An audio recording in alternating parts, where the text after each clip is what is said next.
Welcome to Stay in 4. I'm your host, Terrence Edwards. Joining me today, we have Brittany Crutchfield, Fladger, Charnetta Williams, and Brad Jenkins. Dr. Claud Anderson is president of Powernomics Corporation of America. He's also the author of books like Powernomics, Black Labor, White Wealth, Dirty Little Secrets, and a few others. Dr. Anderson shared in his latest interview with the Breakfast Club that the black dollar will only bounce once in its own community. So take a look at this clip. You spend your, and once you build that economy, spend your money with your own people, make it bounce 8 to 10 times. In this country right now, Hispanics, let's take Hispanics. Hispanics bounce their money on an average of 6 to 7 times in Mexican time, little Havana, little Cuba. White folks typically bounce their money 8 to 12 times. Arabs bounce, and Arabs and Asians bounce their money about 13 or 14 times. Jews bounce their money about 18 times. Black money doesn't bounce once. As soon as a black person gets paid, he runs straight to somebody else's business and gives them their money. That means they go bankrupt every night. Every black neighborhood goes bankrupt every night at 7 o'clock. Stays bankrupt until next morning. They don't own any damn business. Brad, what are your thoughts on his remarks? As far as the community, I don't see a lot of black-owned stores in the community. As far as corner stores, bodegas, whatever you want to call them. They're always owned by Puerto Rican people or Hispanic people. Then you have gas stations. They usually owned by, the Arab people, you know what I'm saying? Or the Middle Eastern people, should I say. But the black community, we don't give our money to each other. It's all the excuses of, well, the service is poor there. I don't like the way their attitude is. It's always some form of knock as to why we don't put money back in our own. And another thing, we always looking for a discount. Let me get a discount of some sort when you go to a black-owned establishment. Always. Like, we all trying to run a business like everybody else. You don't go outside asking, or outside the race asking for them to give you any kind of discounts or anything. But I do believe that the black community is on the come up with businesses and things of that nature versus before, because we're a little bit smarter now and a little bit more savvier with money. So we're starting to show it more than we have in the past.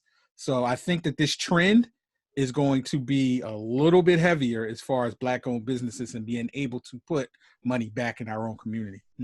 Netta, how do you feel about his remarks, Dr. Claud? I feel like two sides. Yes, we don't spend enough in our own community, but at the same time, there's a lack of businesses, black-owned businesses to shop from and support. And a lot of foreigners, they have their own business because it was set up that way. That was like initiative to get them to come over to America. And we were giving benefits to foreigners and not even our own here, mainly Black people. So, I do think we should do a better job. Me personally, I definitely need to do a better job. 2020 kind of opened my eyes a little more. And so I did a lot more searching out for Black-owned businesses and tried to do better. But, then there's also the whole narrative or stereotype where, Black people try to get over or try to, gyp you or try to shade you some type of way. So that kind of makes people hesitant as well. But hopefully it just, as more and more businesses come about, that narrative will change. Janelle? I definitely see that in our community that we are trying, we are advancing. Just think, this wasn't that long ago when we were just fighting Jim Crow laws and segregation and all that. You have people that still living today that suffer those circumstances. But I definitely try to support our community. One of the things I noticed with the Black community is many of those that do have businesses, I'm going to say it, like the Caribbean restaurants, for instance. It's like, if I go to a Caribbean restaurant, you say you're going to open at 7 in the morning, I expect you to be open at 7 in the morning. If you're going to say you have curry chicken and I go in there, you don't have curry chicken, it's like, why are you even advertising it? So I notice a lot of Black businesses that I've supported have been very inconsistent. And they don't have the quality, they don't have the professionalism. And I'm not knocking how anybody has to maintain their bills or maintain their profit or their money, but there's a sense of quality too. You know, many Black businesses that I know are very proud of what they serve, what they sell, or whatever the case is. All that I'm saying is for many of the Black businesses that are out there, please be professional. Because I have a lot of issues where I'm supporting Black business and, you know, they come late. I don't get the food that I request, or they have an attitude. Some of them are like that, and I'm just going to be honest.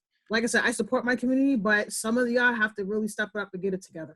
And what were your thoughts in regards to Dr. Claud Anderson? Did you know that our money didn't bounce more than once we get paid on Friday? Did you know that, Chanel, or no? I think everything he said was spot on. You know, he grew up in that time. He's very wise. He's seen a lot. And I don't think we invest in building our own community. And he's so right. The Spanish people, they'll come in and 2 weeks later, they got a bodega. They got the barbershop. They got their own store. And when they have their own store, their people support their store. But why can't we do that for each other? And everybody keeps talking about, oh, Black people, we got to get together and we got to stop supporting and shopping at the mall and supporting the Arabs and going to Dunkin' Donuts and Starbucks. But why can't we have our own Starbucks? Why can't we have our own store? You know what I'm saying? Like, I think we have to be more intuitive of wanting to support each other. But the problem is, how do we keep doing it? You have places like Atlanta where people are moving to Atlanta because that's become the Black Mecca now. You have Tyler Perry that created this whole studios to give more of our people opportunities. You get what I'm saying? So we're getting there, but I just feel like it's going to take time. And it'll definitely take some time. Yeah. It's going to take time, you know? Brittany, how do you feel about Dr. Claud Anderson's remarks? I think he was spot on. For me, in my own personal opinion, I feel like a struggle with the Black community is the businesses that we own as opposed to foreigners.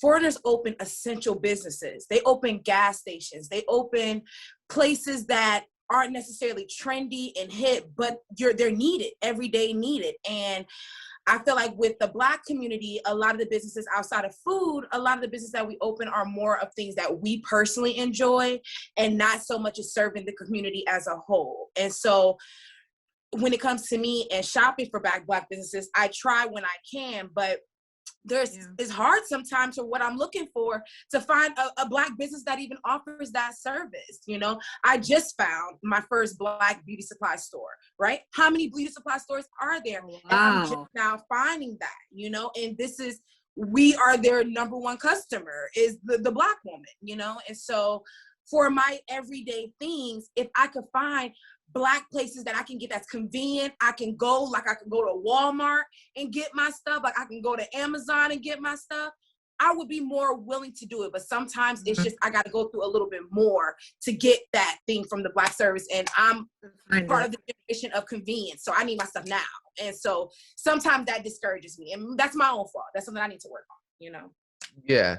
And I mean, so the consensus here is pretty much that those businesses are just not available to us or in a convenient type of way where if we need some soap right now or some dishwashing liquid, it's like right now. So if I got to go to the 7-Eleven, I can't. I'm going to go spend it. Yeah, you got to go to the A-Ride. Where's the Black business at? I just got to go over here to 7-Eleven real quick. I just need that, right? But I don't need, how many times do I need that neon dress that every Black woman is selling, every Black boutique is selling? You know what I mean?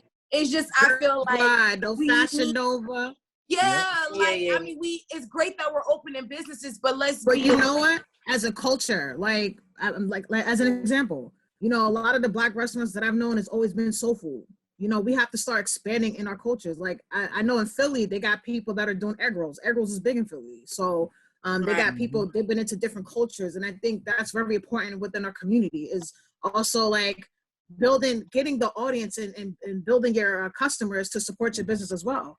I know that personally, like when I went to North Carolina, they do have like a Black corner store. Like people, like I said, people are actually doing it, but I just don't feel like it's enough. And the issue is with everything that's going on, especially with COVID, you know, 2020, 2021, like my question really stems from like, how do we advance? When everybody's suffering, look what's going on in Texas. You know what I'm saying? So we want to support each other, but how do we do it? Mm-hmm. So my question to you guys, or to the panel rather, is why do you believe that we're just not as financially educated as we should be, like the others? So when Dr. Claud Anderson stated, Whites bounce their money. They get paid on a Friday or a Thursday, depending on your bank, right? 8 to 12 times. Asians, 13 to 14. Jews, 18 times. Blacks, 1 time. Hispanics, 6 to 7. So I think that's some type of knowledge on how to spend your money as well within your community. Why don't we have that knowledge starting with Brad? Yeah. I don't think we've been educated growing up. I think Right. for a lot of us, we were sitting there looking at paycheck to paycheck, how our families ran our household. And it's like, you're not thinking about investing in anything. You're not thinking about trying to buy something to flip it later. Or, you know, you talk about saving money, but then a rainy day always happens and that savings go away. So it's about educating when you're young. The time to catch you is when you're young. And hopefully but we don't have that. We've never had that, you know, and there's some diamonds in the rough over the years who have been able to have some financial literacy and been able to teach people, and it's starting to spread. I believe we're at the beginning of a big financial Black movement. Everybody being educated and being a little bit more savvy in this financial world. In the past, we had the Black Wall Street, Seneca Village, all of that, and it, you know, they burned it down.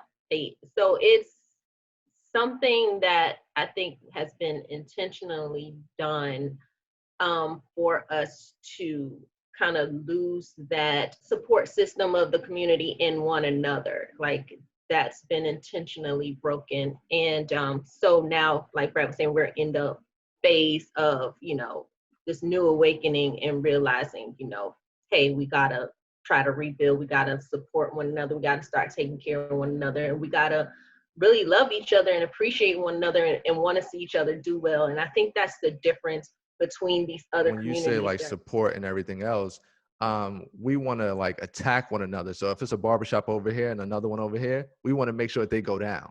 Right. Yeah. You just don't want to crab in the barrel mentality. Right, it's too competitive. Clientele, Right. but then it could be the Hispanic. Yeah. You got like 5 different barbershops on one block, and they don't care. They don't care. They don't care. You know what I mean? They don't care, and they all support the same supplier. They go to the same supplier. No competition. You got your business, I got my business, but we're gonna support our own. We're gonna go to the Spanish guy that got all the supplies. We'll connect there, but then when we get back to our businesses, that's how we're gonna make our money, and that's how it just keeps growing. There's enough money to go around because they're all supporting one another. They don't have to fight as much, I think, for the business. It's more so much as it comes from generations down. The Black community as a whole, we've been kind of disenfranchised when it comes to the financial system and the opportunities that we've been presented from, you know, generations back, and it just kind of continues to roll down. You got to think about it. Back in the 80s, you had the whole crack epidemic, and that completely took out a lot of Black families. That's, you know, a lot of Black men were arrested and put in jail. Black women were strung out. And so we're still building up from that, really. You know, nowadays we have so much technology that we can learn, but who do you go to when you want to find out investing, right? If I wanted to find out, how do I buy a house? My mother ain't never bought a house. My grandmother never bought a house. Who do I go to? 9 times out of 10, I either have to go to another culture, another, you know, a white person, a Spanish person, or something like that, or I go on YouTube. Thankfully, we do have resources now that we can learn things like that. But prior to the boom of technology, where did you find that out? And I would be ashamed to go and ask somebody, hey, how do I invest? Because they might look at me like, what you mean? You don't know how to invest? You don't know how to do this? You weren't taught this? And because they were taught as a young child what to do with their money. And so I feel like it's a generational thing. We're doing better, like you said, on breaking that generation curse, or at least changing the path of it. But it's systematic, and it goes back tons and tons of years.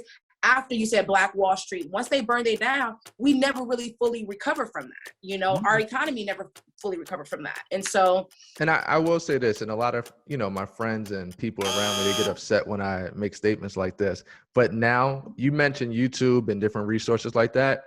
You don't have any type of excuses now on why you're not learning certain things in regards to investing, saving, all those type of things. If you still want to go back and be like, oh, well, they burnt it down 50 years ago, 70 years ago, that's why we're not ahead. Well, no. Well, you wasn't there then. I understand maybe like your grandparents and people like that, but you were born in 1990. So here you go. You got to start right here. stocks, you spent in gems, and that's how I am now. So yeah, my mom didn't teach me. I didn't learn in school, but guess what? We went to college, and I didn't, not that I even learned so much in college, but just being my experience, just being on my own, and taking care of responsibilities and being an adult. But now that I have the tools and the knowledge, and now that I have YouTube and all these outlets and just networking and connecting with people, there's certain things that now I'm doing and implementing for my son. So for instance, I want him to start his own little business. He likes to sell candies in the summer. So that's what we do every summer. We get a couple little candies and we sell it. And I explain to him, this is how we make profit and this is how you're going to build money. Even for myself with my credit, I have good credit. So I put my kid on my credit. So he has good credit. And we start with things like that. Those are solutions to better our people. Because at this point, for many of us that have kids, we're doing it for them. So let's set them in the right path. But I feel it comes down to even coming to your family, right? Like I was just saying, if you're a millionaire, there should be no reason why everybody in your family doesn't know how to make at least know how to make $1 million. Whether they do it or not, that's up to them. Exactly. But they should at least know how to do it. You know what I mean? There should be no reason that I'm struggling and I don't know how, I don't have the resources, but my uncle over here is living on a mansion and he's coming and inviting me over for holidays, and I'm going back to my 1-bedroom apartment living on welfare, and I just feel like that is, in the Black community, that is a huge issue. You will have somebody in your close family that is doing well off, and that person right next to you doesn't know. And yes, you can, that person's supposed to learn all this and this, but help somebody out sometimes. You know what I mean? It's nothing for you to teach somebody beneath you, your little brother, your cousin, your niece, how to get where you are. And I feel like in our community, I know there's cultures, right, that does this thing where they do a pot and everybody in the family donates money to go into this pot, and they do it for so long. Talking about. Yeah, and then one family gets that pot. Yeah, a juju or whatever. Yeah. So and that, believe it or not, that's the susu. Yeah, that's in so many different cultures. Like that's in Caribbean, that is in Asian cultures, that's in Middle Eastern cultures. Asian. Mm-hmm. Yes, they all do this, and the whole concept is if one of us gonna come up, our whole family's gonna come up. It's not gonna be just one person. So then in 10 years, we do this method. Everybody has a business. Everybody owns homes. Everybody, and that's how you now lift the family's name up, And I just feel like in the Black culture, we just are lacking that. Like you said, that support with each other is a big issue. Last question. What are you guys doing? I mean, now you already touched on some of it, but what are you guys doing in your own home to change the dynamic? Each of you do have a family and kids, things like that. So what are you doing in your own household, starting with you, Brad? I'm teaching my kids, the first word is entrepreneur. And that's to teach them to learn their own business and not work for everybody or, too long. They see mommy and daddy working hard, and we try to teach them, start thinking of stuff now that you love to do. Mommy and daddy will try to help you start your own business at some point in time. So we're trying to give them everything we can. I've already started teaching my son about stocks. This is something that I've learned about, and I had to learn on my own. So it's a matter of teaching your kids young. And next year I'll start teaching my daughter. And then the other year I'll start teaching my other daughter. I'll wait till they get a certain age where they understand the concept. But we have to start planting that seed within our kids earlier. So I'm preaching stocks and owning your own business at this point in our journey. Charnetta? I mean, I'm still learning myself, still trying to do research and improve my own situation, because truth be told, like I jacked up my credit young and all of that. So I'm way better off now, happy to say, but I didn't have, I have family members who are doing well, successful and all of that, but I was never taught anything. So, I mean, I was just kind of going off of, for a long time, I was like, it falls off your credit in 7 years. Well, type of thing. Like, total backwards instead of thinking, just paying it on Friday when you get paid. Exactly. Right. Yeah. Exactly. Chanel? Like I said before, speaking for my son, even my nieces and my nephews, teaching them about stocks.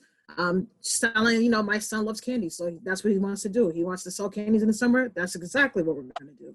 And I know for me now, my son is like really interested in like building. So he likes like architecture. He likes to draw. So now that I know he has a talent for something, I'm definitely going to invest in him. And I'm going to say this for all the parents out there that are instilling that building that financial wealth for their children, you know, be patient too, because a lot of parents talk about how they want to have financial wealth, but they're not willing to put in the work. It takes work to do that. So just remember that. And Brittany.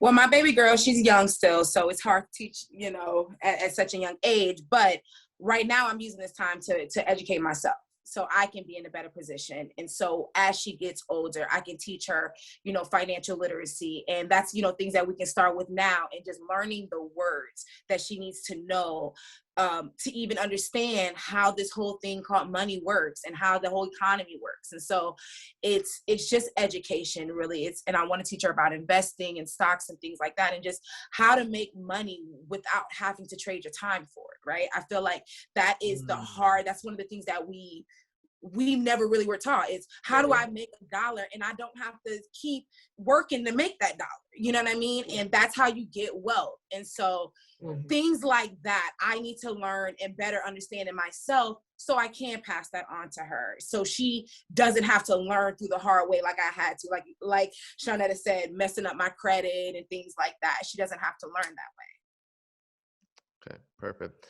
And I know for me, me and Brad will talk every now and then about stocks or just like money in general.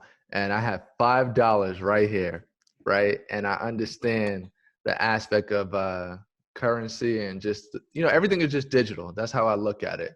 But right now, this is considered to be what? The black dollar, right? Because it's in my possession. So what I decide to do with it, whether it's go support another black business or go to the white corner store or the 7-Eleven, that's up to me.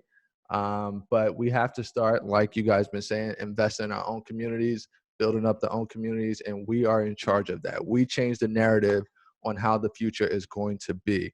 Once again, thank you guys for tuning in to Say It in 4.